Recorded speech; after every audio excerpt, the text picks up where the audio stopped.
In this episode, we're going to talk about those unhelpful thinking styles and why do they connect to beliefs. Earlier, we were saying that in order to have a belief, it's got to be reinforced. And how do we reinforce a belief? We live it. We don't just believe things just because. It's got to be a purposeful, intentional type of thing. We may not always be aware of it, but our beliefs motivate things that we do in life. Our thoughts, our feelings, and our actions, our behavior. So we're going to take a look at some thinking styles and connect that to core beliefs, okay? You can type this in Google or whatever you use and type in unhelpful thinking styles. You should find a PDF for this or just find it on images really easily. I'm just going to break down each one of these and provide some examples. Overgeneralization. Everything is this, that, or the other thing. Always this. All or nothing thinking. Black or white thinking. The inability to see that there's a gray. Absolute statements. Should always be this way.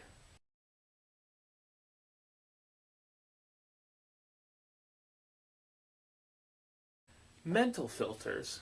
Only paying attention to certain pieces of evidence. Mental filters can be heavily linked to core beliefs.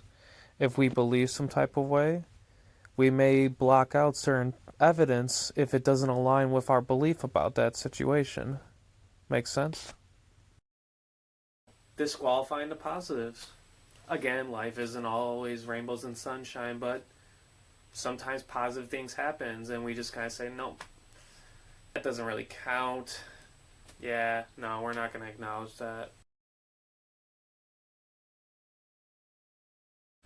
Jumping to conclusions. Some people believe that they're mind readers or fortune tellers. They know how other people are thinking. They assume. And they're going to predict how other people are going to respond or act or believe or think. Magnification and minimization. Blowing something out of proportion, not acknowledging something enough. Emotional reasoning. Assuming that because we feel some type of way, that we must be some type of way.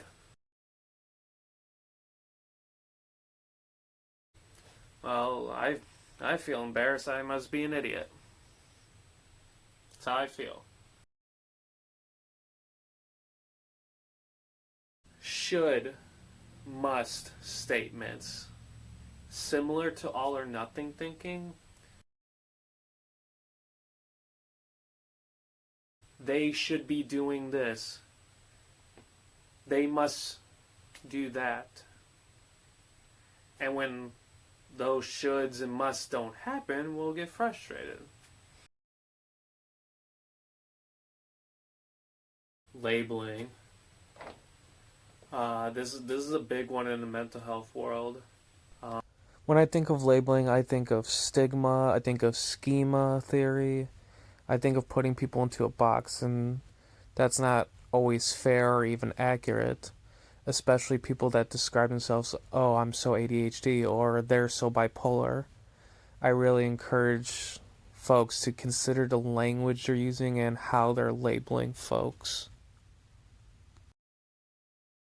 Personalization. This is my fault. Or the opposite. This is your fault. How do you know which one makes the most sense? Well, my go-to has always been, I can control my thoughts, my feelings, my actions based on my core beliefs. I can't control how the other person's going to act. I can't control how the other person's going to feel. I control what happens here. A good example of this is someone that takes something personally, but in reality, what's really going on is the people around us are perceiving a situation in some type of way, and they might project their experience onto other people. Does that make sense? Now, before I get into why these patterns can be considered unhelpful, I think it's important to acknowledge, first off, these are normal. Everyone experiences these. Everyone has thoughts day to day. These are very normal thoughts that we can all experience and attest to. Sometimes people that just have these thoughts, they're just there. They just come and go, and they don't impact your day to day. But for some people with more severe mental health stuff going on, these unhelpful thinking styles will influence their day to day and reinforce their core beliefs. The important takeaway here is, one, that they're normal, and two, how much are these thinking patterns getting in your way? Some things to consider when gauging the impact, exploring your thoughts, is to ask, is this getting in the way of my current and future relationships? Is this creating family conflict? Is this protecting unresolved trauma? Is this getting in the way of me just doing everyday daily routines? Is this getting in the way of my goals and objectives for my life? These are the types of questions you need to be asking yourself.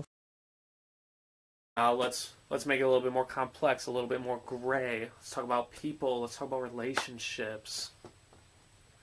Let's say you've had a recent string of difficult ones.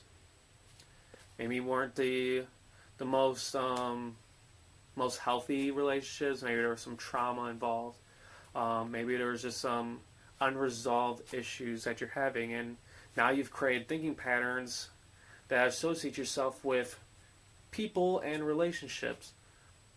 People can't be trusted. People are dangerous.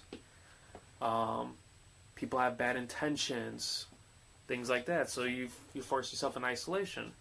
I don't touch on them in this episode, but I'll definitely touch on them in the future. What tends to happen with negative experiences from the past is we create unhelpful coping mechanisms and defense mechanisms to protect us from potential future dangers, which are also very normal and appropriate, and we can discuss those at a different time. How do we reduce the impact of isolation? How do we get to a place where maybe we have some conversation with people while still finding a way to protect ourselves? Because it's very possible to be hurt again. Are you willing to accept that? Those are conversations you need to have, and those are the conversations that happen in gray, conversations that you're not going to see in the black and white. And again, there isn't a right or wrong to these thinking styles. They are unhelpful in the sense that if you have core beliefs and thoughts that reinforce a life that you don't want or a life that you envision for your future, then it's worth having a conversation about those thoughts and beliefs and exploring them a little bit more. There's no right or wrong. It's just, okay, if I believe and think this, but I want this, and it's not adding up, well, what's going on? What can we do to change that a little bit more? Sound good? Make sense? Something I've done for myself or I've done with other clients is, hey, take this sheet, come back in a week, let's see what kind of thought patterns come up throughout the week, and let's explore the situations, dive into the thought process a little bit more, and see, where is this coming from? Is this tied into a core belief? Where is the thoughts coming from? And then see if it's impacting the life that we want for ourselves. Sound good? Give it a try.